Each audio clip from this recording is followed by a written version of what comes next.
Hello, my name is Nikita and welcome back to my channel. Today I wanted to talk about growing up in a sheltered environment and how that can impact your adulthood. Because I grew up in a very strict religious household, and I've noticed in my adulthood that there are certain effects that you develop with that. So I have my little notes here, and okay, cool. So if y'all see me looking this way, I'm just looking at my notes because y'all be on it. Okay, so a little backstory about myself. I grew up. Okay, let me back up. So when I was 14, okay, because I get my point. So, growing up, I was raised by my mother.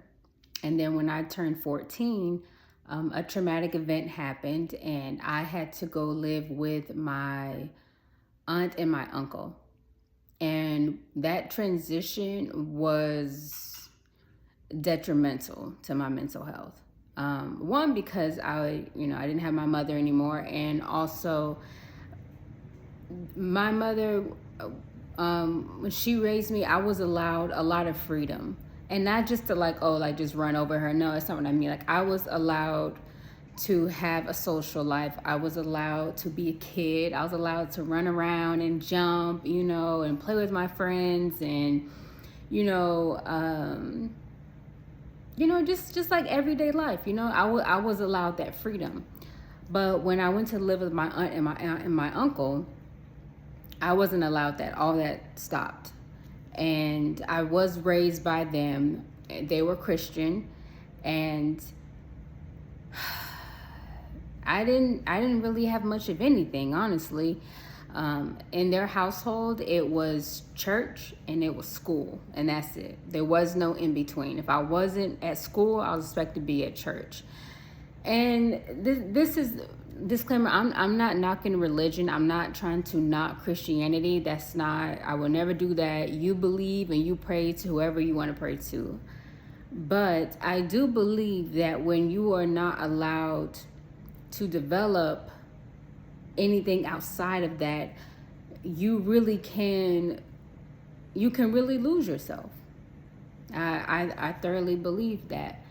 So I've never said this on camera, but the root of my PTSD, the root of my anxiety, the root of my depression is from being in that environment that they raised me in. So now that you have the backstory, I'll get to my first point. My first point is lack of social skills. So like I said, when I was raised by my mother, I had friends. I was allowed to go, to birthday parties and, go out and stuff like that. So with my aunt and uncle, that wasn't allowed. So I never went to prom. I never went to football games in high school. I never went to any type of parties. And I've noticed in my adulthood now that I don't develop friendships easily. And even though I don't have a lot of friends now, I have one, very good best friend. Not the one that I made the video about. I have a different one. I let he been gone.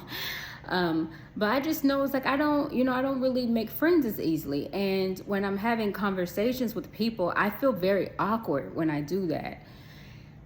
And I'm always worried about being judged. I'm always worried about how do I come across to people? And there have been times where people have called me weird, and I think that is because I spend so much time alone. I really like being alone, but in a certain aspect, it can be unhealthy. It really can. And when you have anxiety, I have anxiety because I'm not really used to being around people because I wasn't allowed to do that growing up.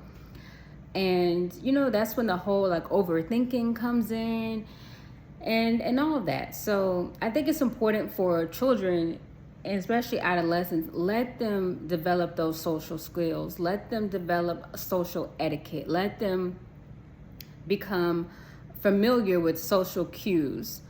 And if you do that, you won't be, hopefully, like when you're, in your 20s, 30s, 40s, you won't have like this awkwardness, about yourself. And I've said this a lot, and I'll keep saying it. I know that I'm different. I know. And I know that my personality does not mesh well with other people's. The people I've met, there's probably, I don't know, 96% of the people I've met, I wouldn't get along with them if it wasn't for like, us being like in a work environment or in some type of like social environment where we have to interact with each other. And I've noticed this mainly, I'm not working anymore, but when I was working, I noticed like I didn't really want to socialize with people. And like when you have a job, these companies, they want to, let's all go to, the one job I worked, we went to a baseball game. And we were like, really, it wasn't really like he was asking, it was more like who's going, so we know. And if you're not going, then people are looking at you all like, oh, do you think you too big? And it's like, and it's not that. I'm just like, I'm here to work. Why do I need to socialize?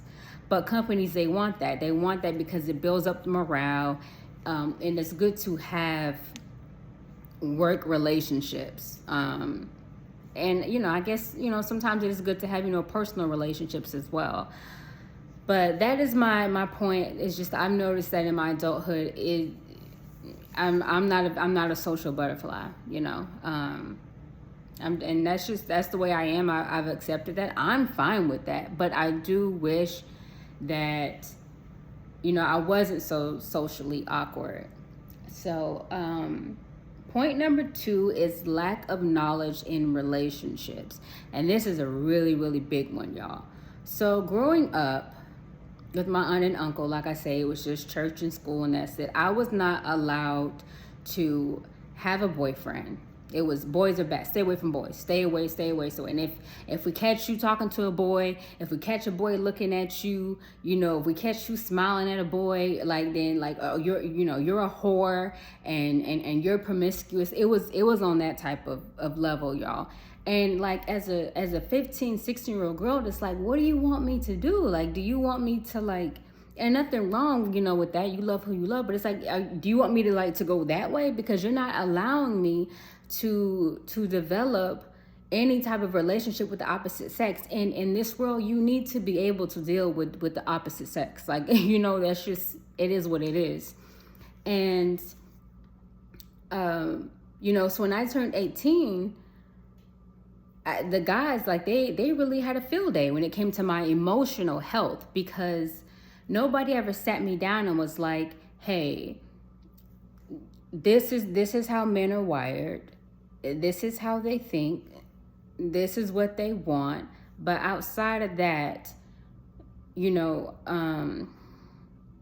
can have a healthy relationship with a man. It's not, I don't believe that everything is about intimacy and that's it. But growing up, that's what I was fed. It was just like, oh, they just want you, because because that's, they want what you got, between, like, between your legs, like that's it. And to a certain extent, like I said, that is true, but I don't think that all, people are like that. But I noticed, I didn't really have any knowledge of like being emotionally stable, being emotionally healthy when it comes to men. And so when my first boyfriend, I think I had when I want to say I was 18, when I finally left their house and I was able to do that. But my first heartbreak was traumatizing, y'all. Like it really was, because I had never felt that kind of pain before. I didn't know, and this sounds naive, but show some grace with me, please. Show some empathy, show some compassion, because if nobody ever sat you down and told you how to date, how to pick a partner, you don't know. You don't. And like I say, my first heartbreak was traumatizing, because this man told me one thing and then he flipped it. He did something completely different. And I think that, like, especially in adolescence, just as far as just relationships go, I think it's important for people for young adults to develop that, to understand like, hey, not everything is going to work out sometimes. Not people are not going to always keep their word. People are going to leave sometimes. And in that, you still have to be okay. You still have to be secure with yourself and know, hey, this person, they don't know my worth. They, they don't know, they don't value me, and that's okay. Let them go, and the right person will find you. And I didn't really learn that, y'all, until I was in my 30s. Like I was a super, super late bloomer. And, when you're young, you're cute, guys are gonna be nice to you, and they're gonna, they're just gonna, sometimes they'll just tell you whatever you want to hear, just to kind of make you feel good. And I don't know, I wish I had that experience. Like I wish, like when I was a teenager, I was allowed to date, and I was allowed to develop an emotional health system within myself, to where I'm not going to be taken for a ride, or I'm just not going to lose my mind, when a relationship ends. Because that's life. So that's my point with that, is just, it's important, to get an understanding of relationships, how to communicate in relationships. Just telling, somebody, oh, stay away from boys, and if we catch you talking to a boy, then you're gonna get a whooping. Like, come on, like come home. Be sensible with that. So my point number 3 is lack of knowledge of finances. Yes. And this is another big one, y'all, because I was never taught that. I was never taught like, hey, one day you're going to have bills, and you need to learn how to manage your money. If you don't learn how to manage your money, your money will never stay with you. It will always slip through your hands. And to be honest with you, when I joined the military, I believe I was 19 when I joined, I had never seen money like that. And at the time I didn't have a child, and I wasn't married when I joined. I got married later on in my service, but I had never seen money like that.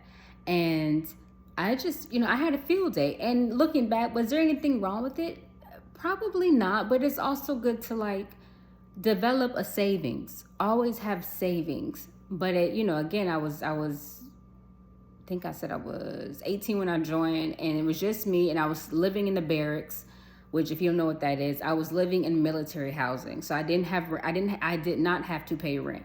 Now that also comes with less freedom as well, because sergeants, they can just bust in your room and they can do an inspection. So anyway, I went off topic, but my point is that I was never taught like how to budget correctly, how to save, how to build your credit, because that is important.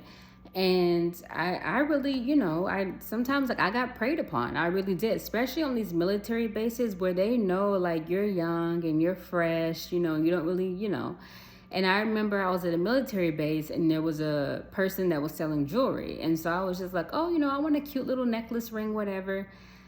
And so I think they gave me a credit card. It was like for a small amount. I don't really remember. I'm sorry, y'all. This was years ago. But I know that for whatever reason, what happened is I didn't pay the credit card. I was just like, well, I already got the rings. I ain't got to pay y'all. Like, girl, no. And I'm sorry, it's really not funny, because it really can hurt your credit. And if you don't, work on your credit, it affects your ability to get an apartment, to get a car, to get a business loan if you want to start a business. Like, all of this stuff is important. So going forward, with my child, I do plan to start to teach him about finances and how to budget and how to save and how to build your credit, and just how to be smart with your money, because it is important. So number 4, and this is my last point, is a lack of self-esteem. And my environment growing up in that household was, I hate to say this word because I know people just kind of abuse it now, but I was living with 2 narcissists. I was living with people who showed no empathy that my mother was not with me. Showed no empathy, no compassion. And looking back, like, what should have been done is I should have been put in therapy to deal with that, because I was not allowed to deal with that. So when I can't express it, where does it go? It goes in here. It goes in here, and it builds and it builds and it builds. And in the midst of me dealing with, the situation with my mother, I'm also having a person that is verbally abusive, that is emotionally abusive, that talks, my aunt, she often make comments, calling me stupid, calling me idiot. And I don't know, everybody's different. To y'all, that may not be a big deal, but to a child, and I was a child, that gravely affects you. Like, when people start doing this all day, you start to believe that.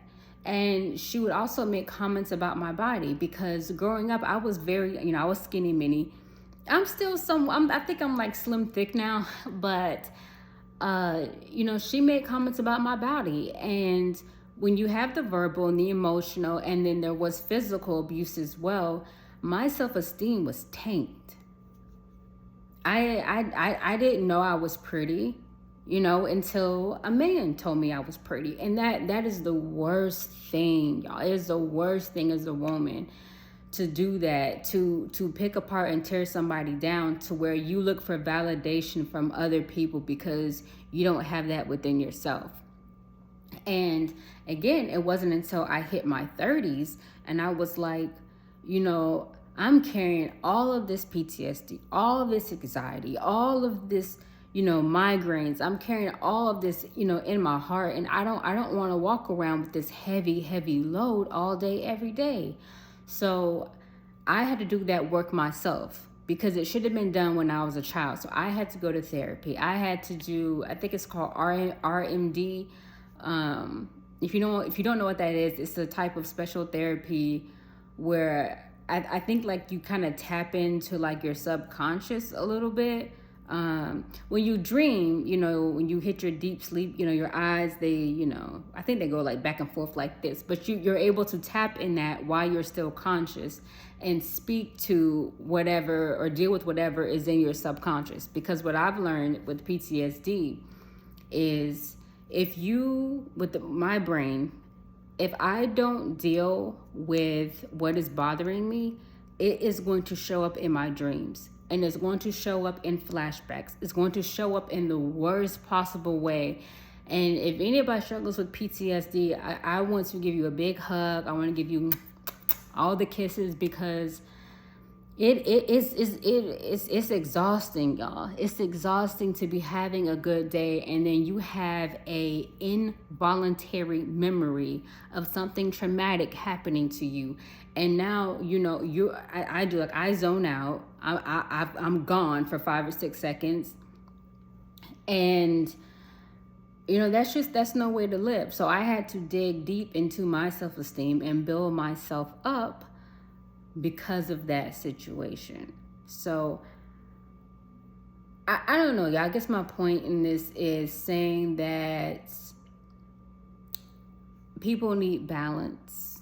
There's nothing wrong with religion, but when that's just fed to you constantly, and you don't have an identity outside of that, and then you have people who are tearing you down on top of that, it like I said, it really does affect your mental health and how you feel about yourself. And I think that was the intention. I think the intention was, at least how I feel now, I feel like people, they can see, like when people say, oh my God, you're glowing, bad people can see that too. They can see that aura. They can see that light. They can see there's something different about you. And I don't know, with my aunt, I don't know if I think it was jealousy. That's what I do believe it was. And I've noticed that not all, but a lot of older women, they really tear down the younger ones. And I remember, like, when I was, in my adolescence, everywhere we would go, people would always compliment my looks. They'd be like, oh my God, like she has this beautiful smile, like she has, these beautiful eyes and, this little itty bitty nose and, and all this stuff. And I think that she got jealous because of that, and I don't know. Lady just had issues. I don't know. I went on a whole rant, but my point in saying all this is that just, give people balance. Let your children develop social skills. Let them have relationships. That does not mean intimacy. I just said relationships. Let them have an identity. And with my child now, like I build my son up every day, y'all. I build him. I'm always in his ear. I tell him, like, you're amazing. I love you. I don't know where I would be without you. You're so smart. I really, like, I feed into him, because a lot of parents, sometimes they get into the idea, oh, well, I was raised like that. That's how I was raised. That don't make it right. And every child is different. And me personally, I don't want my kid to be like me. I don't want him to be like, I want him to be better than me. I want him to learn from mistakes that I've made so he doesn't have to go down that path. So in closing, I have done, the work, and I also want to give credit to discovering my own faith. Christianity was not for me. And I think it was because of that environment that I was in, and just being with just shitty people. And that's just what it is, my aunt and uncle, they were Christian, and my uncle was a pastor, and my aunt, of course, was the first lady. And it really was like, we're going to go to church, we're going to jump, shout, hallelujah, fall out, all this kind of stuff. And then when we go home, you're stupid. You're a fool, you're an idiot, you're ugly, your body is like, you're too skinny. And it's like, how can you do that? God sees you. God sees how you treat people. In Islam, the angels, they record every deed that you do. And me personally, like, I don't know, like, I want to be good to people, to the right people, So thank y'all so much for listening and watching my video. I know I fiddle a lot, y'all, but I don't know, I guess it's ADD. I gotta be fiddling with something. I gotta be, But thank y'all so much for listening and watching. And if you leave a comment, again, please try to, and I know it's weird on the internet, because the internet in this world, we really lack empathy. We, like, everything's funny, everything's, a joke, but be kind. Okay, be understanding. And maybe one day I will get on here and I will go in depth about what happened. But y'all, that was 4 years of torment. And I don't know if I'll, be comfortable coming on here and saying that, especially because people like to use, your past against you for whatever reason. I don't know. It's just, people are just odd.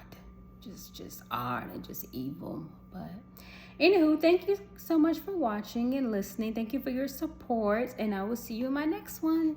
Mwah.